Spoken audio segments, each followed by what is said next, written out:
했는데 가격을 시세 가격을 파악을 못해서 입찰했다가 나중에 보니까 너무 비싸게 잡았어요.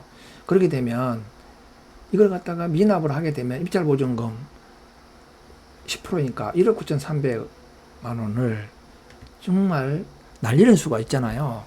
이럴 때 여러분들이 입찰 보증금 어떻게 지켜야 할 것인가 라는 것입니다. 방법은 있습니다. 민사집행법 121조 1호부터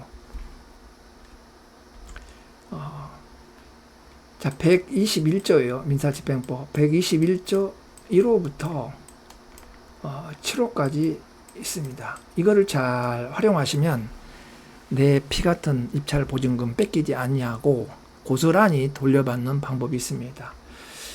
우리가 경매 입찰해서 자, 이거 낙찰 받으면 매각기일에 채권가 매수 신고인이 될 거 아니에요? 매각기일에. 그러면 일주일 이내에 민사집행법 121조 자 1호부터 7호까지 사유에 매각 허가 결정에 대한 이의 신청을 할 수가 있습니다. 이의 신청. 그렇죠. 여기는 무료예요. 무료. 근데 이때 발견을 못하고 자 매각 허가 결정이 났어요. 매각 허가에 대한 결정이 났어. 이때는 이의 신청 안 됩니다. 결정은 되면은. 이때는 즉시 항고해야 돼. 즉시 항고. 마우스라 안 써져요. 즉시 항고로 구제 받으셔야 돼. 또 일주일간 불변 기간이에요. 7일. 이때는 매각 허가 결정에 대한 취소 신청을 해야 돼. 취소 신청. 매각 허가에 대한 취소 신청, 허가 결정에 대한 취소 신청을 하셔야 입찰 보증금을 온전하게 반환받을 수가 있으시다는 겁니다. 그러면 어떤 사유냐 보면 이분이 어찌됐든 간에 입찰을 해서 낙찰을 받으셨는데 문건 송달 내역을 쭉 한번 제가 보니까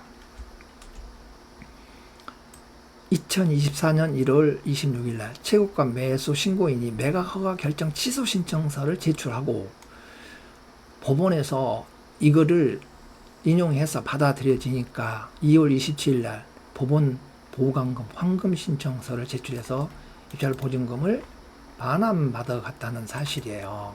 이게 낙찰을 받았는데 1억 9,300만 원을 보존받은 거죠. 이제 그렇지 않았으면 1차 보증금 1억 9,300 진짜 날릴 뻔했잖아요. 자, 이 점에서 말씀드린 거예요. 그러니까 낙찰 후에 착오로 인해서 잘못 잡았어요. 아니면은 대출이 실행해 준다고 했는데 낙찰을 받고 나서 경락자금 대출을 신청하니까 안 된다는 거예요. 그럼 어떻게 하겠습니까? 이거 그건 낭패죠. 그래서 여러분들이 입찰해서 낙찰 받는 게 중요한 게 아니라 낙찰을 받았는데 어떤 권리관계에 변동사항이 있을 때 중대한 하자로 발생했을 때는 여러분들은 여러분의 보증금을 지키기 위해서 민사집행법의 절차법에 의해서 여러분들한테 주어지는 그 권리를 행사를 잘해서 구제를 받으셔야 된다는 거죠. 그래서 민사집행법 121조 1항부터 해서 5가 최저 매각 가격을 결정하는데 문제가 있다.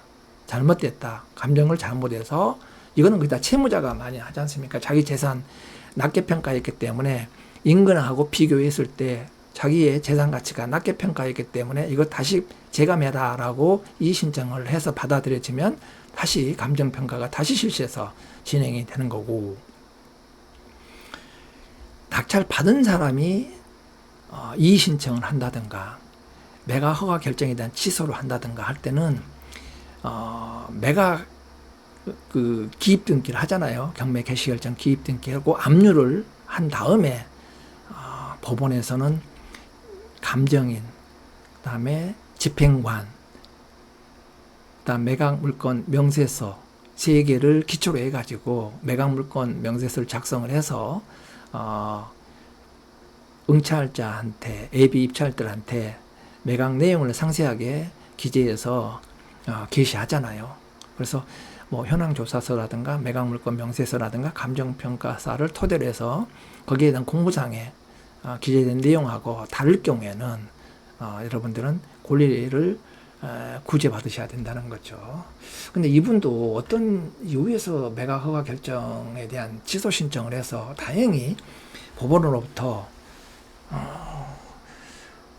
이 불허가 취소를 받아서 보증금을 반환받고 나왔는데 나름대로 마음고생을 좀 하셨을 거라고 생각을 해요. 그러니까 흠결 하나, 경매에서 물건에 하자는 책임을 지지 않습니다. 매도담보 책임이 없어요. 578조에. 그러나 권리의 하자는 민사집행법에 대해서는 절차법은 절차의 하자를 이유로 권리의 하자는 민법 578조 민법 578조 매도담보 책임을 물어서 여러분들은 이의신청이나 즉시항고로 해서 구제를 받으셔야 된다 합니다. 자, 여기 보니까 참고사항이 한번 보시니까 본건 건물 1층 면적이 등기사항 정보 증명서상에는 730.59제곱미터이고 일반 건축물 대장상에는 730.50제곱미터로 0.09제곱미터 차이가 있는데 본 감정평가는 뭐를 기준으로 했습니까? 등기사항 정보 증명서의 면적을 기준으로 평가해서 감정을 했다는 거예요. 전체 토지 감정, 건물 감정, 제시의 감정, 기타 감정을. 그럼 우리는 아까 121조 5호나 6호에 권리관계 변동 사실에 중대한 변동 사실이 있을 때 매각 경매 절차 진행 중에 밝혀질 때는 태클을 걸으라 하겠죠. 근데 이걸 가지고 우리가 건물 등기사항 증명서, 건물의 등기사항 증명서는 권리관계는 등기가 우선이고 부동산의 표시나 면적은 대장이 우선이거든요. 그러니까 권리관계에서는 소유권하고 관련된 것은 등기, 면적의 기준은 대장, 등기하고 대장의 면적이 불일치할 때는 뭐가 기준이다? 그렇죠. 대장의 기준이에요. 건축물 대장이. 그러니까 730.50제곱미터로 해서 해야 되는데 0.09제곱미터로 감정평가는 등기사항 증명서를 기초로 해서 면적을 계산했다는 거예요. 그렇죠. 그래서 지금의 여기 지금 보시면 건물이잖아요. 건물에 1번 1층이 730.59 221평으로 했다는 거예요. 근데 대장은 건축물 대장은 몇 평입니까? 730.50이라고 했잖아요. 50. 그죠?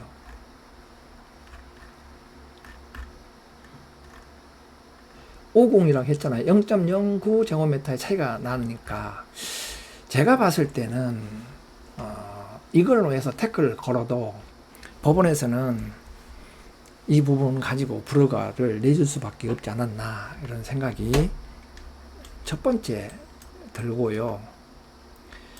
두 번째는 공장 같은 경우는 특히 입찰할 때 주의할 점이 많죠.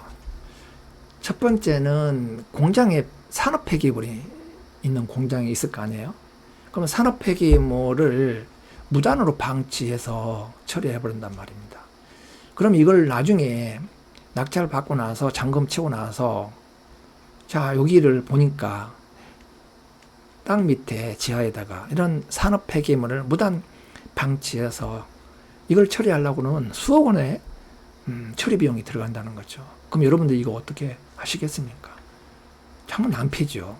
공장은 눈에 지금 보이는 건물에 대해서는 아까 하자를 책임 안 진다 했는데 보이지 않는 권리 하자 이런 것들은 민사집행법 121조 6호 권리관계의 중대한 변동 사실이 경매 절차의 진행 중에 밝혀질 경우에는 6호에 의해서 매각 허가 결정에 대한 취소 신청도 할 수가 있다는 거죠. 그래서 구제를 받으셔야 된다는 말씀을 아울러서 드리는 거예요. 공장은 특히 산업 폐기물, 그 다음에 이제 좀 유의할 게 공장은 물류하고 관련돼서 접근성이 좋아야 되겠죠. 그러니까 고속도로나 인터체인지 IC 근처에 공장이 입지에 있는 게 최적의 입지라고 할 수가 있습니다. 물류비가 많이 절감이 되죠. 물류비가 많이 절감되기 때문에 경제적인 측면도 아주 양호합니다. 그 다음에 이제 진입도로 폭도 대형 화물차, 트레일러 진출입을 할 적에 폭이 좁으면 물류비에도 굉장히 지장을 초래하고, 또 여기는 또 대형차가 못 들어오니까 폭이 좁으면 공장으로서도 경제적 가치도 떨어지고 물류 효용성도 떨어지고, 그래서 공장은 고속도로 IC 부근에 입지에 있는 게 최적의 입지다. 두 번째는 진입도 폭도 한 4m에서 6m 정도 폭을 갖고 있어야 최적의 공장의 입지다. 그 다음에 이제 전기료하고 수도료가 체납된 경우가 공장이나 일반 주택, 아파트, 뭐 빌라, 다가구에서도 일어나죠.